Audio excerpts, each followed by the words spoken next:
नमस्कार मंडळी, गरुडचेप कथा विश्वामध्ये तुम्हा सर्वांचं खूप खूप मनापासून स्वागत आहे. आजच्या कथेचे नाव मला घटस्फोट हवाय भाग 2.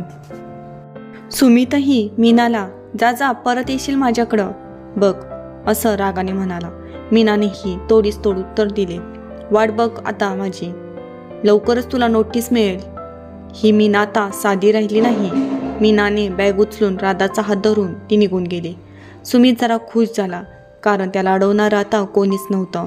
जे त्याचे मित्र होते त्यांना तो कधी घरी तर कधी हॉटेलमध्ये त्यांच्याबरोबर पार्टी करू लागला. आता त्याच्या कामाच्या ठिकाणी सुट्ट्या वाढल्या होत्या. तो नशेमध्येच राहू लागला होता. एक दिवस त्याच्या मित्राचा त्याला फोन आला. सुमितला जॉबवरून काढून टाकण्यात आलं होतं. घरातील लक्ष्मीला बाहेर काढलं, पण आता त्याला विपरीत दिवस त्याला दिसायला लागले. आता तो धुंदीत राहणारा शुद्धीत येऊ लागला होता. त्यानंतर 2 दिवसातच मीनाची नोटीस आली. आता त्याला दुसरा धक्काच बसला. साध्या भोळ्या मीनाने एवढं मोठं पाऊल उचलावं याचा त्याने स्वप्नात देखील विचार केला नव्हता. आता त्याला चिमुकल्या राधाची मीनाची आठवण येऊ लागली. घर मोकळं पाहून त्याला दरदरून घाम फुटू लागला. आज त्याच्याजवळ कोणी नव्हतं. जे मित्र ग्लास घेण्यासाठी आग्रह करत होते तेही आज त्याची लांबूनच मजा बघत होते. आज त्याला त्याची किती मोठी चूक झाली आहे लक्षात येत होतं. स्वतःच्या धुंदीत जगणारा सुमित आज खडबडून जागा झाला. मीनाची मनस्थिती किती खराब झाली, ती या टोकापर्यंत पोचली हे आज त्याच्या लक्षात आलं. सुमितने मीनाचं घर गाठलं. मीनानेच दार उघडलं. तुम्ही का आलात इथं? मला तुमचं तोंड बघण्याचीही इच्छा नाही. आधीच काय कमी त्रास दिलाय का? सुमित, मीना माझं चुकलं, पण एवढी मोठी शिक्षा नको देऊस प्लीज. तुला मी खूप चुकीचं बोललो, तुझ्याशी वाईट वागलो मान्य आहे मला, पण मला सोडून जाऊ नकोस. तुझ्याशिवाय कोणी नाही माझं जगात. मीना त्याला हवी होती. तिच्याशिवाय त्याचं या जगात कोणी नव्हतं. पण काम, मित्र, पार्टी यात तो खूप भरकटत गेला. त्यानं मीना असं कधी पाऊल उचलेल त्याला कधी वाटलंही नाही. त्यानं मीनाचा तर नाहीच, पण त्याच्या छोट्या राधाचाही विचार त्याने केला नाही. मीना त्याला सहन करत होती, शांत बसत होती, म्हणून त्याचं निभावत होतं. असं अचानक काही होईल त्याला कधीच वाटलं नाही. त्याचं खरं आयुष्य त्याची बायको, मुलगी होती हे तो विसरला होता. मीनाने त्याची कळकळीची विनंती ऐकली नाही. ती त्याच्याबरोबर घरी आली नाही. मीना त्याच्या चुकीच्या वागण्याला कंटाळली होती. तो परत तसाच वागला तर याची तिला भीती वाटत होती.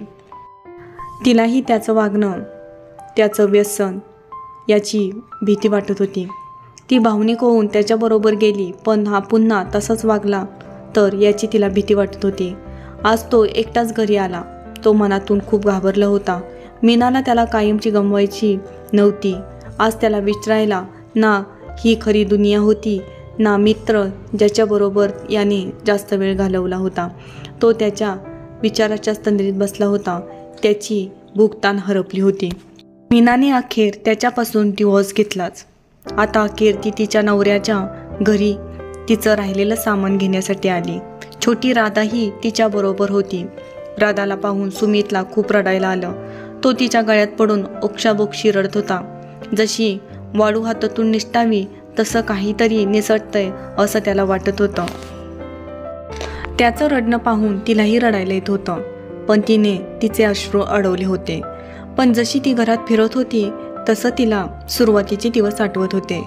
तेव्हा त्यांची परिस्थिती बेताचीच होती, पण प्रेम मात्र एकमेकांवर खूप होतं.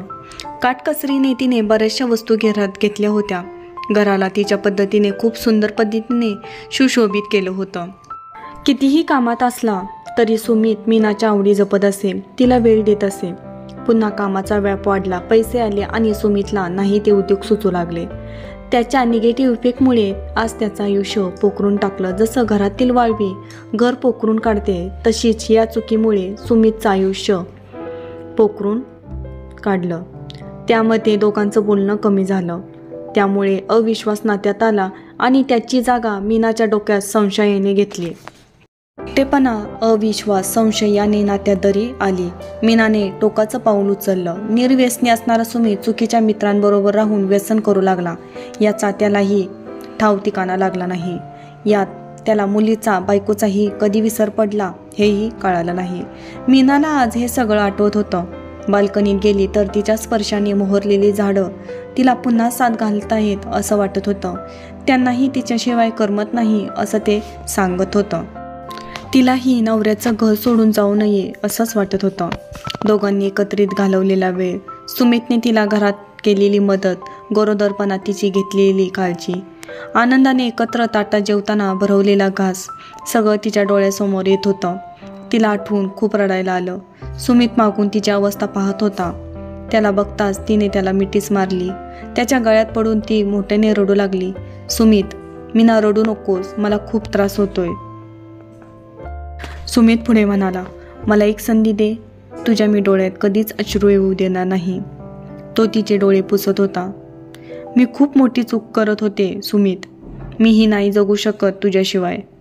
पण मला एक प्रॉमिस कर, पुन्हा चुकीचं वागणार नाही, कोणतंही व्यसन करणार नाहीस, चुकीची संगत धरणार नाहीस, कुटुंबाला महत्त्व देशील. सुमित, मीना, तुम्ही जेव्हा नव्हता तेव्हा माझ्या आयुष्यात मला विचारणारं कोणीही नव्हतं. सगळे लांबून पळत होते. तुम्हीच माझी दुनिया आहात. माझं आयुष्य तुमच्यामुळंच आहे.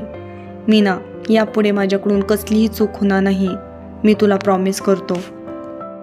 कथा लिहिण्याचं कारण म्हणजे खूप संसार आज व्यसनामुळे किंवा चुकीच्या संगतीत राहून उद्ध्वस्त होत आहेत. आज प्रचंड मानसिक तणावात नवरा बायको राहत आहेत. याचं नक्की कारण काय? एकमेकांमधील संपलेला संवाद. त्यामुळे नात्यामध्ये संशय, अविश्वास आला आहे. यामध्ये दोघांनीही एकमेकांना समजून घेणे खूप गरजेचं आहे. तुमच्या ज्या समस्या आहेत त्या कोणाजवळ सांगण्यापेक्षा दोघांनीही, नवरा बायकोने एकत्रित त्यावर विचार करून सोडवल्या तर नक्कीच काहीतरी चांगला मार्ग निघेल. यासाठी दोघांनीही एकमेकांना विश्वासात घेऊन समस्येचे निराकरण केले पाहिजे. आरोग्याला घातक असणाऱ्या गोष्टींपासून लांब राहा. संसार टिकवण्यास नक्कीच याची मदत होईल. तुम्हाला काय वाटतं याबाबत? कृपया कथा आवडल्यास लाईक करा, शेअर करा, सबस्क्राईब करा. अशाच नवनवीन कथेबरोबर पुन्हा भेटत राहीन. Thanks for watching. जय हिंद, जय महाराष्ट्र. धन्यवाद.